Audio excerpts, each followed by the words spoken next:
Washington, fervent supporters of President Donald Trump rallied in Washington on Saturday behind his spurious claim of a stolen election and swarmed his motorcade in adulation when he detoured for a drive-by on his way out of town. Hours later, after night fell in the nation's capital, demonstrators favoring Trump clashed in the streets with counter-protesters, videos posted on social media showing fistfights, projectiles and clubs. Police arrested at least 20 people on a variety of charges, including assault and weapons possession, officials said. One stabbing was reported, 2 police officers were injured and several firearms were also recovered by police. A week after Democrat Joe Biden was declared the winner of the election, demonstrations in support of Trump also took place in other cities. Fury at the prospect of a transfer of executive power showed no signs of abating, taking a cue the president's unrelenting assertion of victory in a race he actually lost. "I just want to keep up his spirits and let him know we support him," one loyalist, Anthony Whitaker of Winchester, Virginia, said from outside the Supreme Court, where a few thousand assembled after a march along Pennsylvania Avenue from Freedom Plaza, near the White House. A broad coalition of top government and industry officials has declared that the November 3 voting and the following count unfolded smoothly with no more than the usual minor hiccups, the most secure in American history, they said, repudiating Trump's efforts to undermine the integrity of the contest.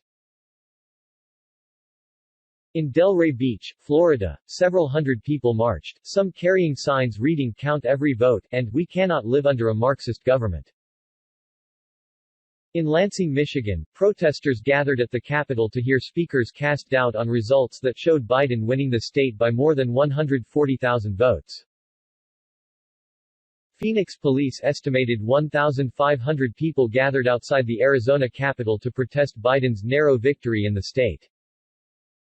Protesters in Salem, Oregon, gathered at the Capitol. The crowd in Washington was beginning to gather Saturday morning when cheers rang out as Trump's limousine neared Freedom Plaza.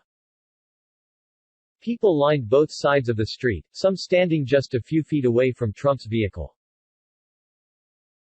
Others showed their enthusiasm by running along with the caravan. They chanted, "USA, USA," and "4 more years," and many carried American flags and signs to show their displeasure with the vote tally. After making the short detour for the slow drive around the site, the motorcade headed to the President's Virginia Golf Club.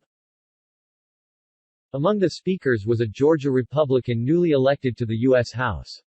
Marjorie Taylor Greene, who has expressed racist views and support for QAnon conspiracy theories, urged people to march peacefully toward the Supreme Court. The marchers included members of the Proud Boys, a neo-fascist group known for street brawling with ideological opponents at political rallies.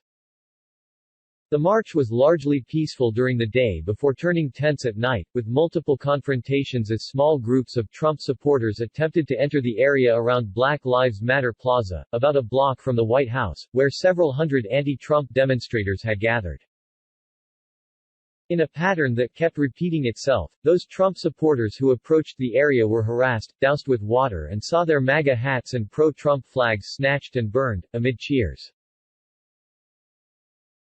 As night fell, multiple police lines kept the two sides apart. Videos posted on social media showed some demonstrators and counter-demonstrators trading shoves, punches and slaps. A man with a bullhorn yelling, "Get out of here," was shoved and pushed to the street by a man who was then surrounded by several people and shoved and punched until he fell face first into the street. Bloody and dazed, he was picked up and walked to a police officer. The Million MAGA March was heavily promoted on social media, raising concerns that it could spark conflict with anti-Trump demonstrators, who have gathered near the White House in Black Lives Matter Plaza for weeks. In preparation, police closed off wide swaths of downtown, where many stores and offices have been boarded up since Election Day. Chris Rodriguez, director of the city's Homeland Security and Emergency Management Agency, said the police were experienced at keeping the peace. The issues that Trump's campaign and its allies have pointed to are typical in every election: problems with signatures, secrecy envelopes and postal marks on mail-in ballots, as well as the potential for a small number of ballots miscast or lost. With Biden leading Trump by wide margins in key battleground states, none of those issues would have any impact on the outcome of the election. Trump's campaign has also filed legal challenges complaining that their poll watchers were unable to scrutinize the voting process. Many of those challenges have been tossed out by judges, some within hours of their filing.